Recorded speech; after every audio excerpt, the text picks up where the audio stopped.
Kamu kira menjadi dukun di Afrika kuno membuatmu bisa memerintah petir, memanggil hujan, atau mengutuk musuh sesuka hati? Kamu salah besar. Kenyataannya, kamu tidak pernah menginginkan takdir itu. Justru, takdir itulah yang mendobrak pintumu, merenggut masa kecilmu, lalu menukarnya dengan penderitaan yang nyaris merenggut nyawamu. Di zaman ketika penyakit dianggap sebagai ludah murka para leluhur dan perang antar suku meletus setiap kali musim berganti, menjadi seorang penyembuh bukanlah sebuah kehormatan. Itu adalah hukuman mati yang hanya ditunda. Semua penderitaan itu bermula saat usiamu baru menginjak 8 tahun. Ketika anak-anak lain tertawa riang menggiring ternak di hamparan savana yang luas, tubuh kecilmu justru diserang demam mengerikan yang tak mampu dijelaskan siapapun. Dingin yang mencengkeram hingga ke tulang, lalu berganti menjadi panas membakar yang membuat kulitmu seakan mengelupas. Malam-malammu berubah menjadi neraka. Setiap kali matamu terpejam, tidurmu selalu diteror mimpi buruk yang sama. Suara jeritan dalam bahasa purba yang tak pernah kamu dengar sebelumnya, dan bayangan sosok-sosok raksasa tanpa wajah yang berdiri mengelilingi tempat tidurmu, seolah datang untuk menagih jiwamu. Masyarakat desa mulai menjauh. Warga yang dulu menyapamu kini melempari rumahmu dengan batu sambil berbisik histeris di belakang orang tuamu bahwa kamu telah dirasuki Ilumbo, roh jahat pembawa sihir hitam yang mematikan. Kamu melihat ketakutan yang begitu besar di mata ibumu sendiri. Setiap kali kamu terbangun sambil berteriak histeris dengan mata memerah dan mulut berbusa, ibumu tak lagi berani mendekat untuk memelukmu. Dia hanya menangis di sudut ruangan, menggenggam kedua tangannya erat, lalu berdoa agar kamu segera mati supaya kutukan itu tidak menyebar ke seluruh desa. Hingga akhirnya, pada suatu malam yang diterpa badai, keluargamu yang sudah tak sanggup lagi menanggung rasa malu dan ketakutan menyeret tubuh lemasmu menembus belantara pegunungan yang gersang. Mereka membawamu ke sebuah pondok batu milik sosok yang paling ditakuti sekaligus paling dihormati di wilayah itu, Sang Gobela. Di dalam ruangan yang dipenuhi bau darah kering dan asap kemenyan yang pekat, Sang Gobela berbalut jubah kulit macan tutul dan kalung yang terbuat dari gigi manusia, menatap tubuh kecilmu yang bergemetar di atas lantai batu yang dingin. Dia tidak mengobatimu, dia juga tidak memberimu penawar. Dia hanya menghentakkan tongkat kayunya ke tanah, lalu berkata dengan suara dingin tanpa sedikit pun emosi. Anak ini tidak sedang dikutuk iblis, dia sedang mengalami ukutwasa, panggilan berdarah dari para leluhur. Jika dia menolak takdir ini, otaknya akan hancur oleh kegilaan atau jantungnya akan berhenti berdetak. Tanpa sempat menatap wajah ibumu untuk terakhir kalinya, pintu itu ditutup rapat dari luar. Hari itu, masa kecilmu berakhir dan kehidupan barumu sebagai budak takdir resmi dimulai. Tubuhmu selalu gemetar karena setiap hari sebelum matahari terbit, kamu diwajibkan membilas diri di sungai yang sedingin es. Kulitmu pecah-pecah, telapak tanganmu dipenuhi kapalan akibat menumbuk ribuan jenis akar dan bebatuan. Sementara matamu terus memerah karena kelelahan yang luar biasa. Bukan karena melihat roh, melainkan akibat deprivasi tidur yang ekstrim. Pada awalnya, di tengah rasa takut dan keputusasaan, kamu menelan mentah-mentah setiap ajaran gurumu. Saat dia mengatakan bahwa asap tebal dari dedaunan kering adalah napas para leluhur yang sedang berbicara, kamu mempercayainya tanpa sedikit pun berani membantah. Namun, otak cerdas yang dianugerahkan kepadamu perlahan mulai menangkap pola yang tidak pernah sejalan dengan mantra-mantranya. Suatu hari, gurumu memerintahkanmu meramu kulit pohon willow untuk meredakan demam hebat yang menyerang kepala suku. Sembahlah pohon ini karena napas para leluhur bersemayam di dalam getahnya untuk mengampuni dosa sang raja, bentak gurumu. Tetapi matamu yang tajam justru melihat sesuatu yang berbeda. Jika kulit itu direbus terlalu lama di atas api unggun, khasiatnya tiba-tiba menghilang. Sebaliknya, jika direbus terlalu sebentar, demam sang kepala suku tidak kunjung turun. Saat itulah, kamu mulai memahami bahwa semua ini bukan tentang murka, ampunan, atau suasana hati para roh, melainkan tentang takaran yang presisi dan suhu air yang tepat untuk mengekstrak zat pereda rasa sakit yang terkandung di dalam kulit pohon itu. Kamu tidak pernah tahu bahwa zat itu adalah asam salisilat, senyawa alami yang kelak menjadi dasar pembuatan aspirin. Bagi gurumu, itu adalah sihir pengampunan. Bagimu, itu adalah hukum alam yang tunduk pada sebab dan akibat. Ketajaman logikamu semakin teruji dalam sebuah ritual malam yang dianggap paling sakral. Di hadapan seluruh klan yang berlutut gemetar, gurumu melemparkan serbuk rahasia ke dalam kobaran api unggun. Seketika, nyala api membumbung tinggi, lalu berubah menjadi hijau zamrud yang menyilaukan. Warga desa langsung bersujud sambil menangis, meyakini para roh sedang murka dan menuntut persembahan. Namun, matamu justru menangkap kenyataan yang berbeda.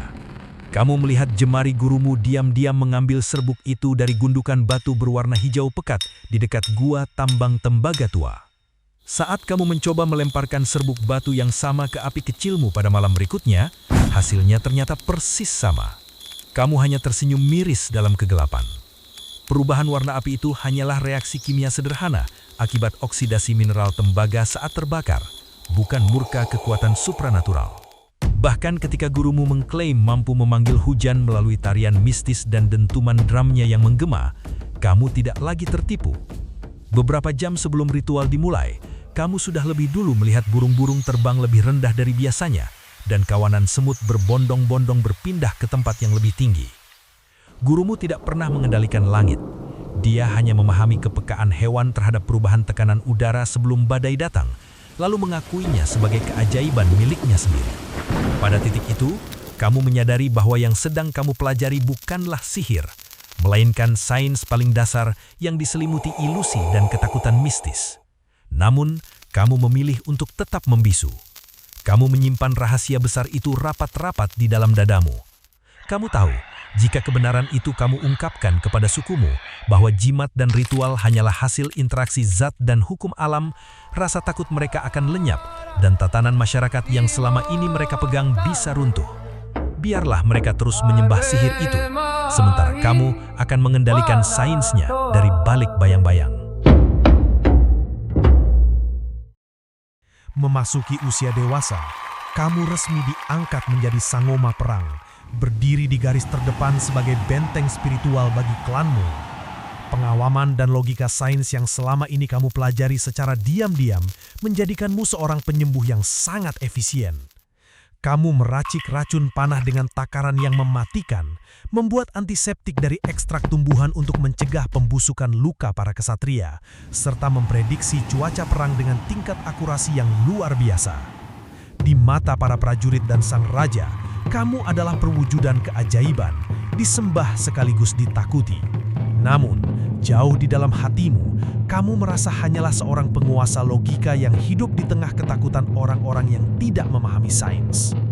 Hingga pada suatu malam, keyakinan rasionalmu dihantam oleh sebuah peristiwa yang membekukan darah. Di tengah dentuman genderang perang musuh yang semakin mendekat, sang panglima membawa kesatria terbaiknya yang sekarat ke dalam tendamu. Dada kesatria itu robek diterjang tombak, paru-parunya hancur, darah memenuhi tenggorokannya, dan secara medis, hidupnya tinggal menghitung detik. Tidak ada ekstrak kulit pohon willow, tidak ada jahitan, dan tidak ada satupun hukum sains yang kamu kuasai mampu menyelamatkan seseorang yang telah berada di ambang kematian seperti itu. Dalam keputusasaan yang memuncak, tanganmu meraih kalung tulang tua milik pendahulumu. Tanpa benar-benar menyadarinya, kamu mulai menarikan ritual kuno sambil melantunkan mantra dalam bahasa purba, bahasa yang bahkan tidak pernah kamu pelajari secara rasional. Seketika, suhu di dalam tenda perang meningkat secara tidak wajar. Udara mendadak terasa begitu berat hingga dadamu sesak untuk bernafas. Dan tepat di depan matamu sendiri, pendarahan hebat pada tubuh kesatria itu berhenti seketika. Wajahnya yang semula pucat mulai kembali berwarna, sementara nafasnya yang terputus-putus perlahan menjadi stabil hanya dalam hitungan detik. Otak cerdasmu langsung bekerja, berusaha menemukan penjelasan yang masuk akal. Apakah ini reaksi sistem saraf akibat gelombang suara mantra, efek pembekuan darah ekstrim karena perubahan suhu, atau mekanisme biologis yang belum pernah kamu pahami? Namun, tidak ada satupun rumus kimia, takaran obat ataupun hukum biologi yang selama ini kamu pelajari mampu menjelaskan penyembuhan seketika pada organ dalam yang telah hancur. Di malam yang pekat oleh bau darah itu, kamu akhirnya menyadari sebuah kenyataan yang mengguncangkan seluruh keyakinanmu. Sains adalah alat untuk memahami keteraturan alam, tetapi dunia ini ternyata menyimpan dimensi lain yang jauh lebih tua, lebih pekat, dan tak mampu dijangkau sepenuhnya oleh logika manusia. Di atas seluruh reaksi kimia yang selama ini kamu kuasai dari bayang-bayang, ternyata masih ada kekuatan lain yang bangkit ketika batas antara hidup dan mati menjadi begitu tipis. Zaman terus berputar, dan dunia yang selama ini kamu kenal runtuh dalam sekejap. Bangsa-bangsa asing datang membawa senjata api yang mampu menembus perisai kayu, kapal-kapal raksasa, serta ajaran baru yang mengubah segalanya. Mereka tidak lagi takut pada mantra, jimat, ataupun perlindungan para leluhur. Di mata mereka, tradisi, racun herbal, dan pengobatan kunomu hanyalah sihir iblis yang harus dimusnahkan. Raja yang dulu memuliakanmu kini justru memburumu demi menyelamatkan tahtanya dari para penjajah. Rumahmu dibakar, seluruh catatan tentang akar dan ramuan rahasiamu dihancurkan, sementara teman-teman sesama Sanggoma dieksekusi satu persatu di telah alun-alun. Kamu terpaksa melarikan diri jauh ke gua-gua terpencil di kaki pegunungan yang tandus. Untuk kedua kalinya dalam hidupmu, kamu kembali ke titik awal, sendirian, kedinginan, dan terasing. Namun, bahkan di dalam kegelapan gua itu, kamu tidak pernah berhenti. Dengan jemari yang kini mulai keriput dan melemah, kamu mengukir seluruh pengetahuanmu di dinding batu.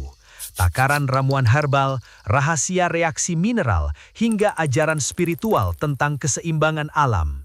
Kamu tahu, pengetahuan itu harus tetap hidup, bahkan ketika dirimu telah tiada.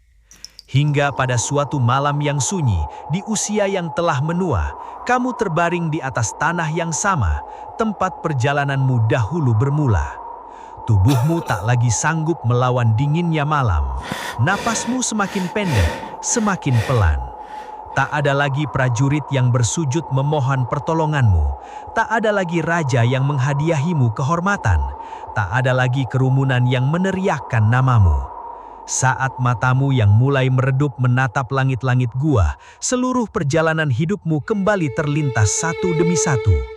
Kamu lahir dalam penderitaan, dipaksa mempelajari sains yang tersembunyi di balik ilusi mistis, dipuja sebagai penguasa roh di medan perang, lalu diburu sebagai seorang penyihir.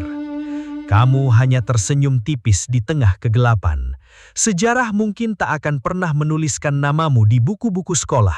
Dunia modern mungkin hanya mengenangmu sebagai dongeng kuno atau sekadar penipu yang dibungkus mitos. Namun, kamu mengetahui kebenaran yang sesungguhnya. Kamu adalah penjaga api pengetahuan, benteng terakhir bagi sukumu, sekaligus manusia yang berdiri di antara batas sains dan misteri dunia. Di bawah naungan bintang-bintang savana, kamu mengembuskan napas terakhirmu, kembali menjadi bagian dari tanah, dan akhirnya menyatu bersama para leluhur.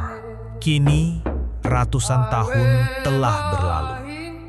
Sains modern mungkin telah berhasil menjelaskan misteri di balik ramuan, reaksi kimia, dan perubahan cuaca. Namun, kisah para Sangoma mengingatkan kita akan satu hal. Di balik setiap kemajuan ilmu pengetahuan, selalu ada batas, tempat logika manusia berhenti, dan misteri alam mulai berbicara.